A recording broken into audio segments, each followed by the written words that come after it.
जय हिंद। क्वेश्चन है आपका एसएससी सीजीएल 2024 का ना। क्वेश्चन है, एक नाव कुल 32 घंटों में धारा की विपरीत दिशा में 78 किलोमीटर दूरी तय करती है और वापस आ सकती है। ठीक है, यदि कुल 9 घंटे में 15 किलोमीटर दूरी धारा की विपरीत दिशा में और 52 किलोमीटर दूरी धारा की दिशा में तय करती है, यह नाव स्थिर जल में 12 घंटे में कितनी दूरी तय करेगी। देखो, कुल मिला के बात यह है, मान के चलो कि जब धारा की विपरीत दिशा में जाएगी पहले, तो विपरीत दिशा में चाल एक्स और माइनस वाई होगा।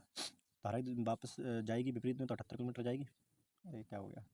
और ऐसे ही धारा की दिशा में जब आएगी, धारा की दिशा में जाएगी तो भी 78 किलोमीटर क्योंकि जाएगी फिर वापस आएगी तो सेम डिस्टेंस चलेगी ना, जाएगी भी 78 आएगी भी 78। तो टोटल जो टाइम लग रहा है इनको लग रहा है 32 घंटे, लग रहा है 32 घंटे। ऐसे ही 9 घंटे, और ऐसे ही 9 घंटे में 15 किलोमीटर दूरी धारा की विपरीत दिशा में और 52 किलोमीटर धारा की दिशा में तय करती है। तो 9 घंटे जाएगी, नहीं 9 घंटे नहीं, सॉरी 9, तो 9 घंटे में टोटल 15 किलोमीटर धारा की विपरीत, हाँ 15 किलोमीटर धारा की विपरीत दिशा में चलती है और 52 किलोमीटर धारा की दिशा में चलती है। समझ गए मेरी बात? चलो बिल्कुल सही बात है। अब देखो, तो यहाँ से क्या कर सकते हैं, एक मिनट रुकना। 15 किलोमीटर दूरी धारा की विपरीत दिशा में,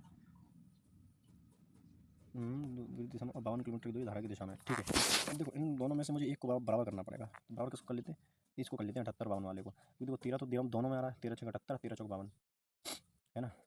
और तो कैसे कर लगते हैं, इसको कर लेते हैं 52 3 3 दूनी 6 और 3 पंचे 15 56 और 78 56। ठीक है, तो यहाँ 3 से कर लेते हैं, यहाँ 2 से कर लेते हैं, तो यहाँ भी 2 से होगा, यहाँ भी 3 से होगा, ऐसे यहाँ भी 2 से होगा और यहाँ भी 3 से होगा। ठीक है, आप जानते हैं तो कट ही जाना है, माइनस करूँगा मैं। तो 78 दूनी 156 और 15 दिया 45, तो 6 में से 5 गया 1 और 5 में से 4 गया 1, यानी 111 किलोमीटर की दूरी जो है, 3 2 दूनी 4 2 3 66 और 9 3 27, तो हो जाएगा 14 में 7 गया 7 और 37। मतलब 37 घंटे में धारा की विपरीत दिशा में कितने 37 घंटे में धारा की विपरीत दिशा में कितनी जा रही है, 111 किलोमीटर। तो मैं बोल सकता हूँ कि इसकी जो धारा की विपरीत दिशा में जो चाल आ गई वो क्या आ गई, वो आ गई 3 किलोमीटर, क्योंकि 37 दिया कितना होता है। मतलब मैं बोल सकता हूँ कि धारा की विपरीत दिशा में जो इसकी चाल है वो कितना है, वो 1 घंटे में कितने किलोमीटर जाएगी, 3 किलोमीटर। 1 घंटे में कितनी जाएगी, 3 किलोमीटर जाएगी। अब मुझे यहाँ, अब देखो इस इक्वेशन को, अब समझना इस इक्वेशन को। यहाँ से अगर 3 घंटे 1 घंटे में 3 किलोमीटर जा रही है, 1 घंटे में 3 किलोमीटर जा रही है, तो 78 किलोमीटर कितने घंटे में गई होगी, तो 3 दूनी 6 3 6 18, मतलब 26 घंटे उसको लग गए होंगे कहाँ, 78 किलोमीटर जाने, कब, धारा की विपरीत दिशा में। और टोटल टाइम कितना था, 32, बचे कितने 6 घंटे। तो 6 घंटे में 78 किलोमीटर गई होगी, तो 6 कम 6 6 18, तो मतलब धारा के साथ वो 1 घंटे में कितना जाएगी, 13 किलोमीटर। धारा के साथ कितनी जाएगी, 13 किलोमीटर। और धारा की विपरीत दिशा में कितना जाएगी, आप बोलोगे सर 3 किलोमीटर। तो अगर मैं धारा की चाल निकालना चाहता हूँ, सॉरी नाव की चाल, क्या पूछा है, तो ये नाव स्थिर जल में, तो नाव की चाल कैसे निकालते हैं, दोनों को जोड़कर 2 से डिवाइड कर दो, तो 13 6 16 और 8 आ गए, तो 2 से डिवाइड करेंगे तो 8 आ गया, 8 किलोमीटर। तो कितना है ना, 12 घंटे में, तो 12 8 96 किलोमीटर। ठीक है दोस्त। फिर मैं रवा ने अपने 7 दोस्तों के लिए 240 रुपये में पे खरीदे। उनमें से कुछ को कॉफ़ी चाहिए थी जबकि अन्य को काली चाय चाहिए थी। यदि एक नियमित कप कॉफ़ी की कीमत 40 रुपये है और एक नियमित कप काली चाय की कीमत 30 रुपये है, तो ज्ञात कीजिए कि उसने कितने कप चाय खरीदी। अब देखो, क्वेश्चन बहुत सिंपल है। कुल मिला के रुपये कितने खर्च किए, 240 रुपये। क्या पूछा है, चाय कितनी खरीदी, चाय की कीमत है कितनी, 30 रुपये। मैं ऑप्शन उठाता हूँ, अगर चाय 3 चाय खरीदता तो 30 3 90 खरीदी होती, तो रुपये कितने बचे, 150। क्या 150 रुपये में, अब देखो टोटल याद रखो, याद देखो कि 7 दोस्त हैं, तो 4 चीज़ें भी कितनी आएंगी, 4। तो जो कॉफ़ी है वो कितनी बचेंगी, लेनी पड़ेंगी 4, तो 4 चौक 16 रुपये, 160 रुपये होना चाहिए, लेकिन 150 हो रहे हैं, तो ये तो मेरा आंसर नहीं होगा। 5 देखो, अगर मैं 5 खरीदता तो 30 पंचा 150 रुपये खर्च हो जाते मेरे, तो रुपये बचते कितने, 90 रुपये। क्या 90 रुपये में 4 40 के हिसाब से 4 आ सकती नहीं, 160 रुपये चाहिए मुझे तो टोटल, है ना। अब देखो 4 मैं खरीदता हूँ तो कितना आएगा, 120 रुपये खर्च हो जाएंगे, किसमें, चाय में।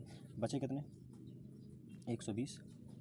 तो 120 अगर 4 खर्च हो जाएंगे, तो फिर 4 मैं ले चुका हूँ कॉफ़ी, तो अब मुझे वो कितनी चाहिए भाई, सॉरी चाय ले चुका हूँ, अब मुझे क्या चाहिए, कॉफ़ी चाहिए। 4 ले चुका हूँ, टोटल 7 दोस्त हैं, तो 3 खरीदनी पड़ेगी, और तीन की, एक की कीमत 40 रुपये, तो 3 कितनी हो जाएगी, 120 रुपये। सेटिस्फाई कर गया, ये मेरा आंसर हो गया। ठीक है, वरना अगर क्वेश्चन ऐसे करना चाहें तो आप एक बात को ऐसे देख सकते हो कि टोटल, एक तो देखो ये कॉफ़ी है, ये टी है। मैं मान लेता हूँ कि टी की कॉफ़ी खरीदी गई होंगी एक्स कॉफ़ी खरीदी गई, तो टी कितनी खरीदी गई होंगी, तो आप बोलेंगे 7 - x टी खरीदी गई होंगी। ये बात मानते हो नहीं मानते हो भाई, टोटल 7 आइटम खरीदने गए हैं ना। तो अगर मैं बोल देता हूँ कि एक्स कॉफ़ी खरीदी गई, तो 7 में से कॉफ़ी हटा दूंगा, तो जो चाय बचेंगे वो चाय होंगे। तो बस कर दो सॉल्व।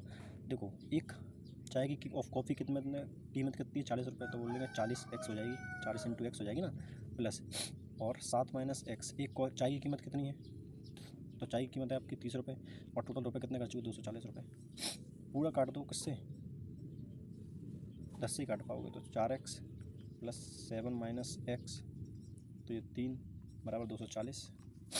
ठीक है, तो इसको सॉल्व करेंगे 7 3 21 और 3x, तो यहाँ पर x बचेगा, 21 को उधर ले जाएंगे तो कितना हो जाएगा 9, 3 में से 2 गए, 1 बचा, 219, 9 2 11 12, तो 219 रुपये एक्स। और 240 नहीं, ये भी तो 10 कटा होगा, ये 4 रहा होगा, तो कितनी वैल्यू आ जाएगी यहाँ से, एक्स की वैल्यू 3 आ जाएगी।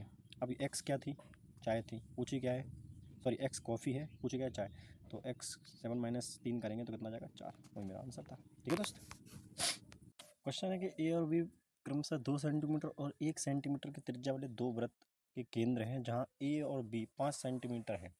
सी त्रिज्या r सेंटीमीटर वाले एक अन्य वृत्त का केंद्र है जो उपरोक्त प्रत्येक अरे यार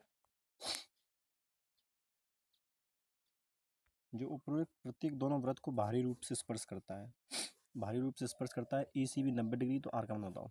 देखो दो वृत्त हैं, पहले की तरह ये ए वृत्त है, इसकी त्रिज्या है 1 सेंटीमीटर, थोड़ा साफ बनाना पड़ेगा ऐसे,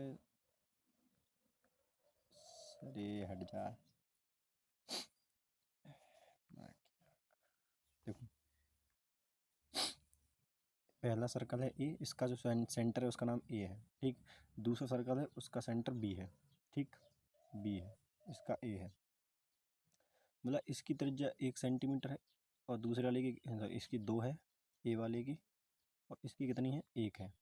और बोला इन दोनों के बीच की दूरी कितनी है, इन दोनों ए बी के बीच की दूरी 5 सेंटीमीटर है, तो मैं बोल सकता हूँ कि इस लाइन की लंबाई कितनी होगी, 2 सेंटीमीटर होगी। ये बात समझ गए सर, बिल्कुल सही बात है।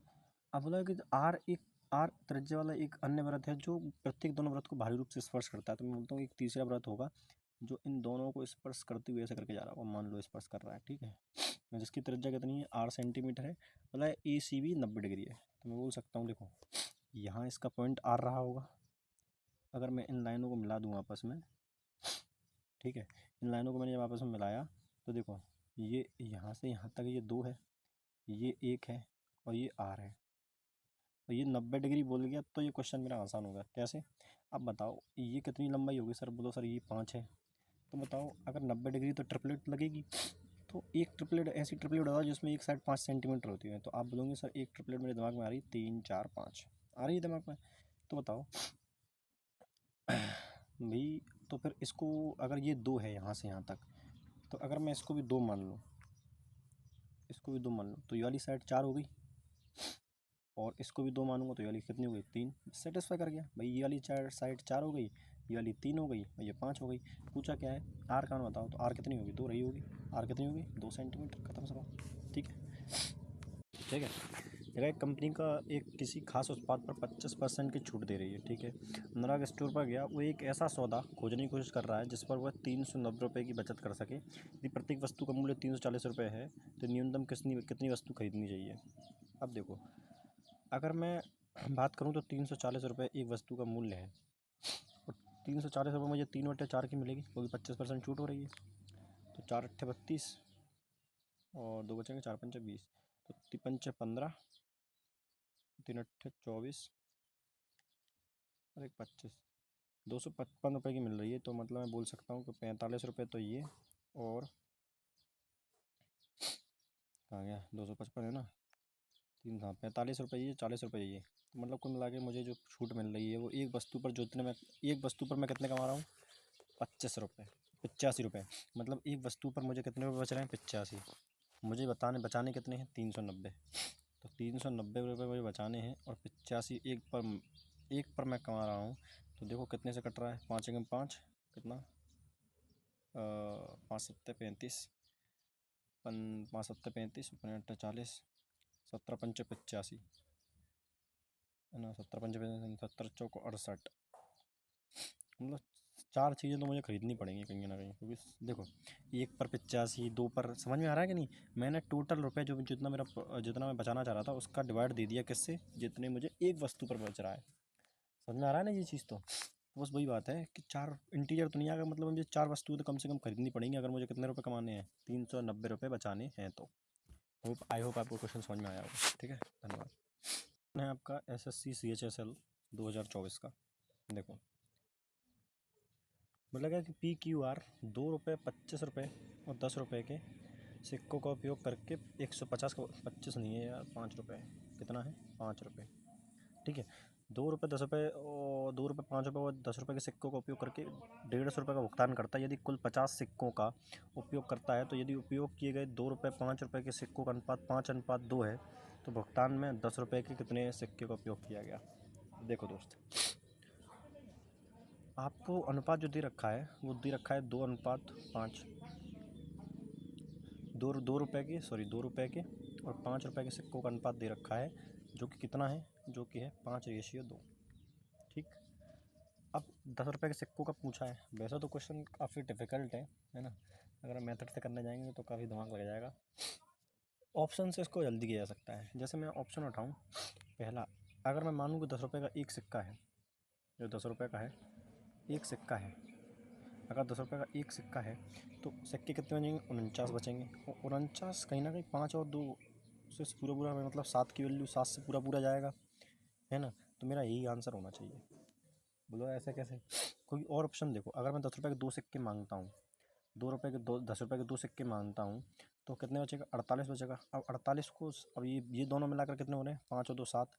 अब 7 की वैल्यू 48, भाई इंटीजर में जाएगा ना, सिक्का सिक्का दिया जाएगा तो पूरा दिया जाएगा। ऐसा तो थोड़ी ना आधा सिक्का दे दिया जाएगा भाई। 2 रुपये का या 5 रुपये का जो भी सिक्का दिया जाएगा वो पूरा दिया जाएगा। अब आधा सिक्का तो दे नहीं सकते। तो ये 7 की जो वैल्यू आनी चाहिए वो इंटीजर में होनी चाहिए। इंटीजर होनी चाहिए तभी तो पूरा पूरा कटेगा। 5 से देखो, अब बोलो अगर 10 रुपये के 5 सिक्के तो 45 होता, वो भी 7 से नहीं जाएगा। अगर दो देख लिए, 4 देख लो तो फिर कहते हैं कितने बच्चे, 46, 46 भी 7 से नहीं जाते। तो कहीं ना कहीं ये भी गलत था। तो ठीक है, तो ऑप्शन नंबर 1 जो है बिल्कुल करेक्ट हो जाएगा। ठीक, धन्यवाद। क्वेश्चन है SSC CGL 2024। क्वेश्चन है, एक दुकानदार आमतौर पर एक निश्चित लेन देन में 20% लाभ कमाता है। वजन तौलने की मशीन में गड़बड़ी के कारण वह 1 किलो की जगह 900 ग्राम तौलता है। यदि वह सामान्य शुल्क से 15% कम शुल्क लेता है तो उसका वास्तविक मूल्य क्या। देखो मान के चलो 1000 की चीज़ है जो 1000 रुपये की है, मान के चलता हूँ मैं, ठीक है। वो 20% का लाभ कमाता है, या 100 पे कर लेते हैं, कोई दिक्कत नहीं है यार, 100 पे करते हैं। देखो 100 पे करते हैं। बोलता है 100 की चीज़ है तो वो 20% लाभ कमाता है तो उसका मतलब 120 में देता होगा। ठीक। अब बोला कि उसने 900 ग्राम वजन दिया, मतलब 900 ग्राम बोल सकते हो, 90 ग्राम वजन दिया होगा। बोलता है वह सामान्य शुल्क से 15% कम शुल्क लेता है। 15% कम शुल्क लेता है मतलब इसको बेचता होगा 17/20 में। ये तो बात समझ में आ गई ना। 15% वैल्यू होती है 3/20, 20 से कम 3, 17/20। ठीक। अब बस इसका रेशियो निकाल लो ना, तो 120 इंटू 17/20। ठीक है, तो 3 3 9, 3 चौक 12, 4 से 4 पंचे 20, तो 5 3 15 और 17 का आ गया। तो 15 की चीज़ 17 में बेच रहा है तो कितने का गया, 2 का प्रॉफिट कितने पर, 15 पर। और गुणा 100 से करेंगे तो ये 200 हो जाएगा। तो 15 एकम 15, कितना बचे 5, और 15 3 45। ठीक है, तो 13 से चालू होगा और लाभ होगा। ये तो हानि वाला है तो इसलिए कट जाएगा। ये आपका आंसर है। ठीक है दोस्तों, एक व्यापारी का एक वर्ष में 9,810 बकाया है, लेकिन बनिया 6 महीने के बाद हिसाब चुका देना चाहता है। यदि साधारण ब्याज की दर 9% वार्षिक है तो उसे कितना नकद भुगतान करना होगा। देखो दोस्त, अगर ब्याज की दर 9% है, ब्याज की दर कितनी है, 9%, इसका मतलब जैसे मेरा प्रिंसिपल मान के चलो, अगर प्रिंसिपल मेरा 100 रहा होगा, ठीक, तो रेट 9% है, टाइम 1 साल है, और तो फिर अमाउंट कितना बनेगा, आप बोल सर 109 बनेगा। अगर वो 1 साल बाद देता तो 1 साल बाद 109 रुपये देना पड़ता, और 109 की वैल्यू कितनी है, 981। पक्की बात है। लेकिन वो 6 महीने में देना चाह रहा है। 6 महीने में देकर देने का मतलब ये है कि उसको जो ब्याज है वो कितना देना पड़ेगा, आधा ही देना पड़ेगा, क्योंकि साधारण ब्याज में ब्याज तो हर महीने बराबर होगा भाई। साल का ब्याज जो है हर महीने बराबर बढ़ता है। तो अब अगर आधे साल में देना चाह रहे हैं तो मतलब ब्याज भी आधा रह जाएगा, मतलब 104.5 रुपये देना पड़ेगा भाई। 4.5 रहेगा ना, 100 तो देखो 100 तो क्या प्रिंसिपल है, और 4.5 क्या हो गया ब्याज। तो 109 की वैल्यू दे रखी है अपन को, 100, इसकी वैल्यू चाहिए 104.5 की।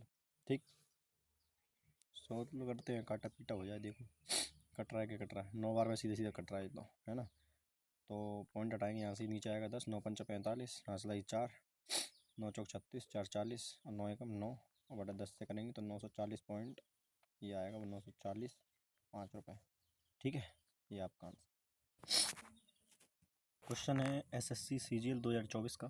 लिखा है 250 रुपये के और 300 रुपये के दो प्रकार की चाय के पाउडरों को तीसरे प्रकार के चाय के पाउडर के साथ 1:1 और 2 के अनुपात में मिलाया जाता है।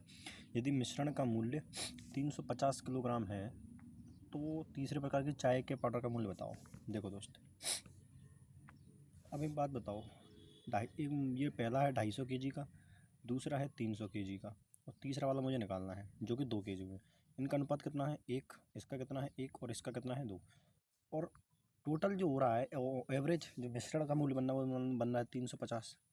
मान के चलता हूँ कि मैं तीनों ही 350 लेके आता हूँ, तो 350 से कितना कम लेके आया एवरेज से? पहला वाला तो बोलेंगे सर 100 कम लेके आया। दूसरा कम कितना लेके आया सर? 50 कम लेके आया, है कि नहीं? तो मतलब ये कहीं ना कहीं 150 कम आया 350 से। भाई एवरेज का मतलब क्या होता है? सबको बराबर बराबर बांटना। तो ये एवरेज से 100 कम रह गया, ये 150 कम रह गया।